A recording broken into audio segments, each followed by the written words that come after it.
because I saw in the wake of, Queen Elizabeth's passing and this conversation around colonialism, a call for reparations, right? I think Jamaicans were saying, like, instead of having more, like, we need reparations. Absolutely.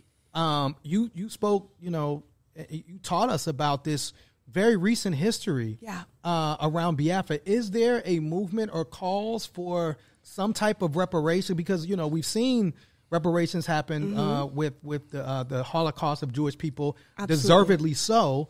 You mentioned, I'm part of the National African Americans Reparation Commission that was started by Dr. Ron Daniels. Absolutely. First of all, the Queen never once apologized.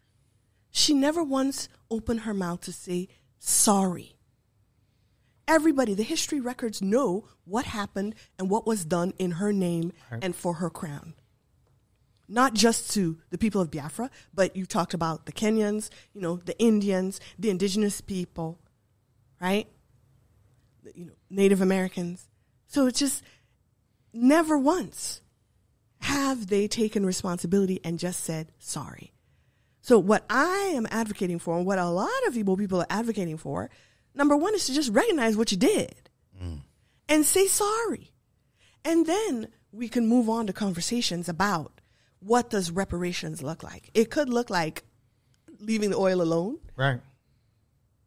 It could look like, actual payments and repayments, of the compensating the 3 million lives that were lost. Right.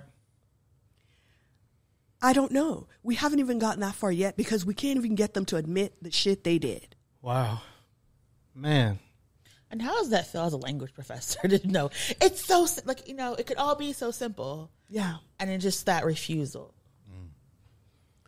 They continue to dehumanize us. That's what it feels like.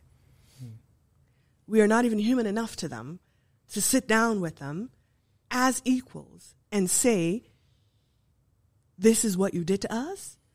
And they recognize it and say, yes, this is what we did, and we're sorry. Even though it's open record, the fact that they never open their mouth and sit down with us and say it shows that they continue to view us as less than and undeserving of the common acknowledgement of our humanity and our dignity to say, yes, we harmed you, and we're sorry. Powerful way to end, and that's why we call it This Week in White Supremacy. Absolutely, yes. This was a perfect synopsis of the theme of this show.